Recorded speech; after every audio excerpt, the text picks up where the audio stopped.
Bismillahirrahmanirrahim. Hari ini kita masih membahas tentang kelompok sosial yang kemarin sudah saya share di e-learning dan tentunya sudah kalian baca. Pengertian dari kelompok sosial juga sudah kalian baca kemarin. Saya hanya akan mengulasnya sedikit saja di sini. Ada beberapa pandangan dari beberapa ahli tentang kelompok sosial. Apakah hanya 4? Tidak. Tentu masih banyak. Kalian masih bisa membacanya di referensi yang lain dan bisa menjadi tambahan pengetahuan bagi kalian. Secara singkat, saya menuliskan definisi kelompok sosial. Bisa kalian baca. Apakah harus dihafalkan? Tidak. Ini tidak harus kalian hafalkan, Nak. Tetapi bisa kalian terapkan pada ketika kalian memasuki atau berada di kelompok sosial. Syarat kelompok sosial terdiri 2 orang atau lebih. Jadi ketika nanti kalian berada atau hanya ada 2 orang, itu sudah bisa disebut sebagai kelompok sosial. Minimal 2 orang. Kemudian memiliki kesamaan atau faktor pengikat. Jadi sebuah kelompok sosial akan menjadi sebuah kelompok, disebut kelompok ketika memiliki kesamaan atau faktor pengikat. Mungkin nggak ketika ada beberapa orang mereka memiliki berbagai macam pilihan. Misalnya satunya suka memasak, satunya suka membaca. Tapi kok bisa ya membuat kelompok sosial? Bisa, karena mereka mempunyai faktor pengikat. Apa faktor pengikatnya? Sama-sama putrani Umi, misalnya seperti itu. Coba kalian lihat dalam keluarga, antara kalian dengan kakak atau dengan adik memiliki beberapa perbedaan atau bahkan nggak sama sekali. Satunya suka warna kuning, satunya suka warna biru misalnya. Nah, tetapi diikat, ada faktor pengikatnya, sama-sama putranya Umi, jadilah kelompok sosial. Dalam keluarga, bisa nggak dalam kelompok yang lain? Bisa, misalnya pramuka. Ada yang suka, misalnya ini, membuat kreativitas apa? Satunya membaca buku, jadilah faktor pengikat apa? Dalam kelompok pramuka. Nah, contoh di sini saya menuliskan ideologi dan kesamaan kepentingan. Bisa jadi yang lain, hobi bisa juga, bisa. Kemudian adanya hubungan timbal balik. Tidak mungkin dalam kelompok sosial tidak terjadi hubungan timbal balik. Kemudian lanjutnya adalah memiliki struktur, kaidah, dan pola perilaku yang sama. Apa sih itu struktur? Anak-anak mungkin sudah mulai membingungkan ini. Apa sih struktur? Kok susah sekali menjelaskan struktur? Kalau kalian merasa agak kebingungan dalam struktur, kita bisa memberikan contoh atau masuk ke dalam contoh, sehingga kalian nanti akan lebih mudah memahaminya. Struktur. Apa sih struktur? Oke, kita bisa masuk ke SMA IT Abu Bakar. Di SMA IT Abu Bakar ada struktur nih. Strukturnya apa? Dari kepala sekolah. Ada waka. Wakanya ada waka kurikulum, ada waka kesiswaan, ada waka sarpras, ada waka humas, ada walas, wali kelas, ada guru mapel, ada K3. Semua mempunyai tanggung jawab sendiri-sendiri, tetapi mereka bekerja sama menjadi satu untuk kebaikan kemajuan SMA IT Abu Bakar. Struktur. Susah, Baik, kita ambil yang paling dekat dengan kalian. Contohnya apa? Keluarga. Ada Abi, ada Umi, ada kakak, ada adik. Kalau kalian sebagai kakak berarti kalian punya adik. Kalau kalian sebagai adik, kalian punya kakak Umi. Banyak sekali tugasnya. Memasak, menyiapkan makanan, membuat rumah menjadi nyaman, bersih. Kakak biasanya membantu adik supaya adik tidak rewel. Membantu pekerjaan Umi, bisa jadi kakak bisa tiap malam mengunci pintu gerbang, membantu kerja Abi. Misalnya seperti itu. Kaidah kita sederhanakan dengan norma, aturan, dan pola perilaku yang sama. Maksudnya gimana ini pola perilaku yang sama? Dalam sebuah kelompok sosial biasanya akan mempunyai pola perilaku yang sama. Apa contohnya? Kita balik lagi ke SMA IT Abu Bakar. Ketika jam menunjukkan jam 12 kurang sedikit, terdengar adzan zuhur. Apa yang kita lakukan? Semua yang ada di SMA IT Abu Bakar memberhentikan semua kegiatannya, baik guru, baik siswa, misalnya K3, misalnya semuanya akan menuju ke masjid, sholat zuhur berjamaah. Itulah pola perilaku yang sama. Kemudian bersistem dan berproses. Apa maksudnya bersistem? Nah, apa sih definisi sistem? Nah, kita bisa menyederhanakannya lagi dengan contoh. Bersistem ini mempunyai sistem, jadi ada yang mengatur. SMA IT ini ada yang mengatur, ada. Siapa? Yayasan. Kemudian SMA IT ini juga ada yang mengatur lagi, siapa? Dinas. Nah, di dinas tercantum nih, ada di Yogyakarta ini ada SMA swasta Islam yang bagus, namanya SMA IT Abu Bakar. Diatur semuanya, di dinas juga diatur, di yayasan juga diatur. Berproses, pasti setiap orang akan selalu mengalami proses menuju ke arah yang lebih baik, menuju ke arah ke depan. Itu pasti ada prosesnya. Bisa dipahami? Kita masuk ke ciri-ciri kelompok sosial. Di sini dituliskan merupakan kesatuan yang nyata dan dapat dibedakan dari kelompok lain atau kesatuan manusia yang lain.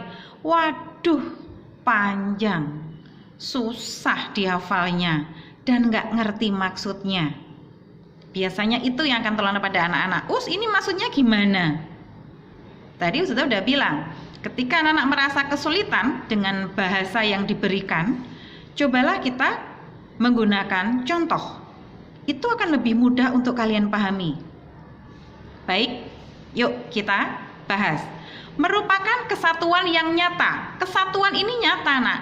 Apa contohnya? Mudah, OSIS. Kalian bagian dari OSIS kan? Kalian anggota dari OSIS? Nyata. Contoh yang lain, pramuka. Ustazah, contoh yang lain, MPK. Itu kan di sekolah, cari yang di luar. Baik. Karena Ustazah mungkin tidak tahu kelompok sosial yang kalian ikuti, Ustazah ambil secara umum. Misalnya, kalian mengikuti kelompok sepak bola. Kalian mengikuti kelompok futsal.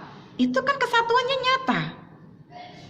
Kemudian dapat dibedakan dari kelompok lain atau kesatuan manusia yang lain. Contohnya bagaimana? Yuk kita lihat. Ketika kalian ikut pramuka, harus menggunakan baju pramuka. Boleh nggak kalian menggunakan baju putih abu-abu? Akan ditegur oleh kakak kelas. Diingatkan oleh pembina, kenapa kok pakai baju putih abu-abu? Ini kan hari pramuka. Oke, tapi ketika kalian misalnya nih akan ada rapat OSIS di hari Jumat setelah asar sampai nanti jam 5. Boleh nggak pakai baju pramuka? Boleh. Nah, akhirnya beda. Ketika pramuka benar-benar tidak boleh menggunakan baju putih abu-abu, harus menggunakan topi lengkap. Misalnya seperti itu. Tetapi ketika rapat OSIS di hari Jumat, kalian boleh menggunakan putih abu-abu. Ternyata beda. Itu bisa dibedakan dari kelompok yang lain. Bisa dipahami? Kalian bisa membuat contoh sendiri. Kemudian yang kedua, memiliki struktur sosial di mana setiap anggotanya memiliki status dan peran tertentu. Struktur lagi nggak apa-apa, anak-anak jadi lebih paham nanti. Tadi Ustazah memberikan contoh SMA IT Abu Bakar. Ada kepala sekolah, ada waka, ada wali kelas, ada guru, ada K3.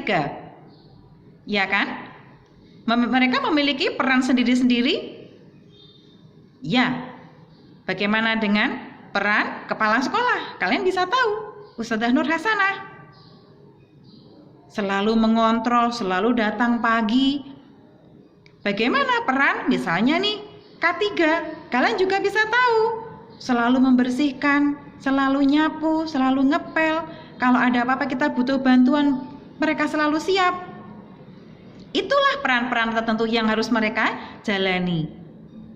Bisa dipahami? Lanjut. Memiliki norma yang mengatur anggotanya. Jelas, dimanapun kita berada selalu ketemu dengan yang namanya norma, aturan. Bahkan ketika kalian sendiri pun ketemu dengan yang namanya norma.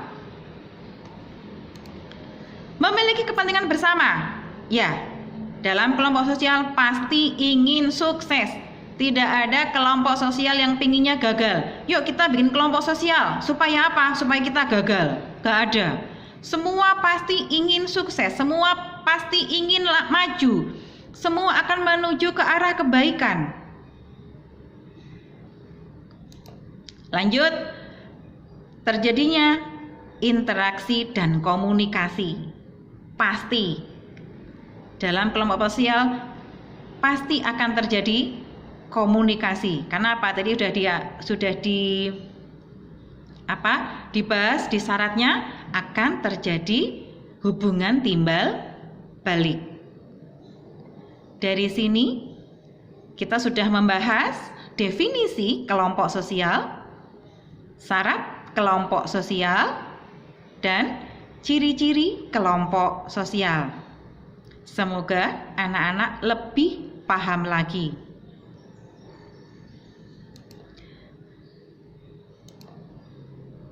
Nah, sekarang kita masuk ke dasar pembentukan kelompok sosial.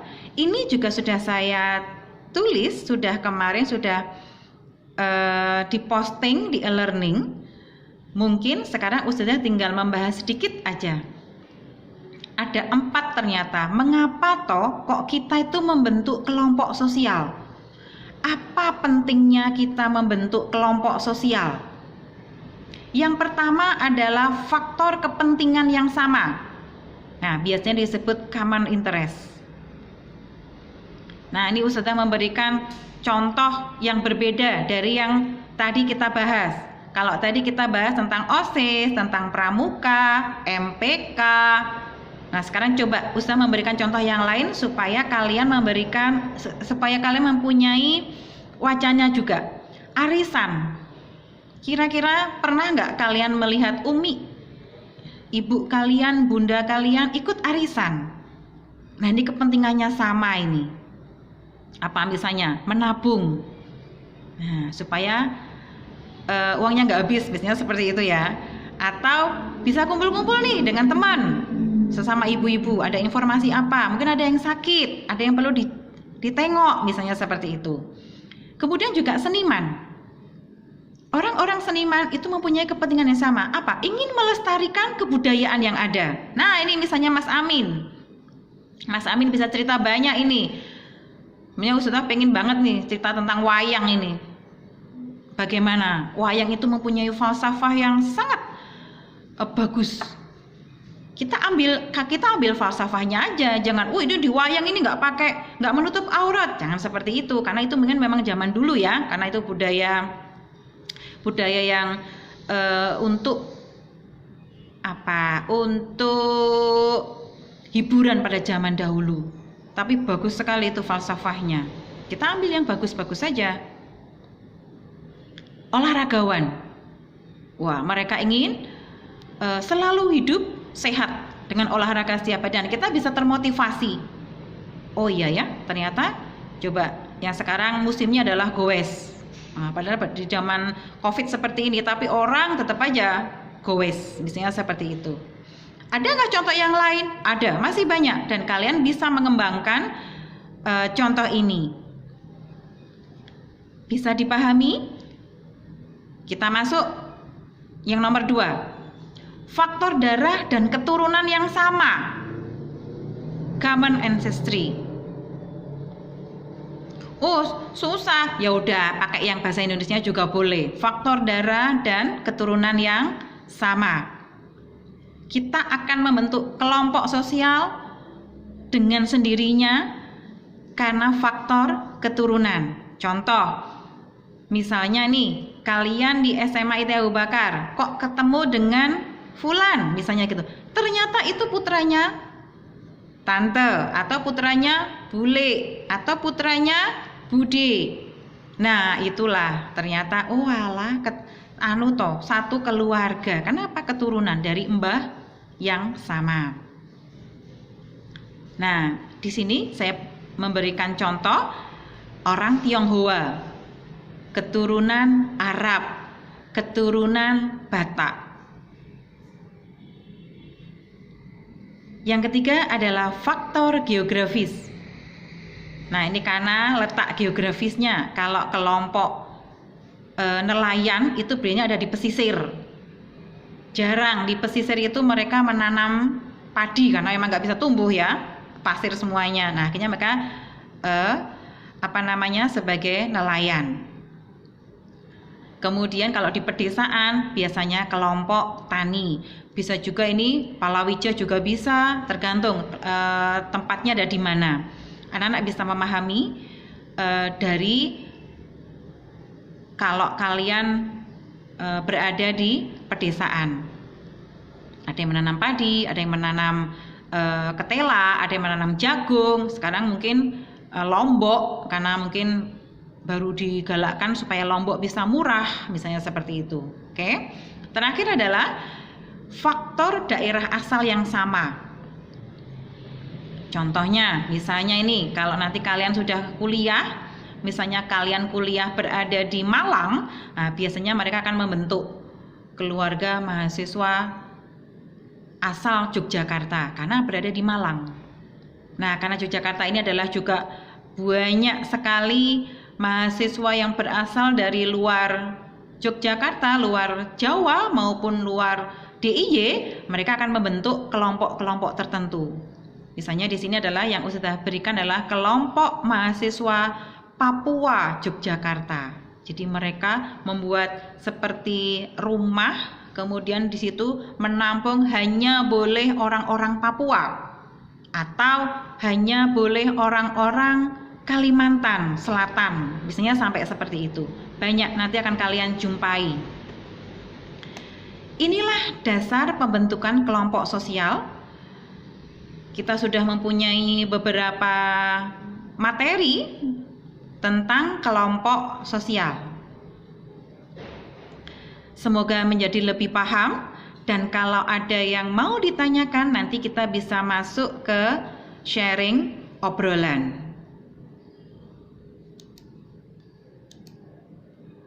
Nah, sekarang kita masuk ke klasifikasi kelompok sosial. Pembedaan kelompok sosial. Secara garis besar, menurut cara terbentuknya, secara garis besar ini tadi, ada dua, yaitu kelompok semu dan kelompok nyata. Jadi kelompok itu dibedakan menjadi dua. Ada kelompok semu dan kelompok nyata. Kelompok semu dibedakan menjadi 3 bentuk. Kerumunan, massa,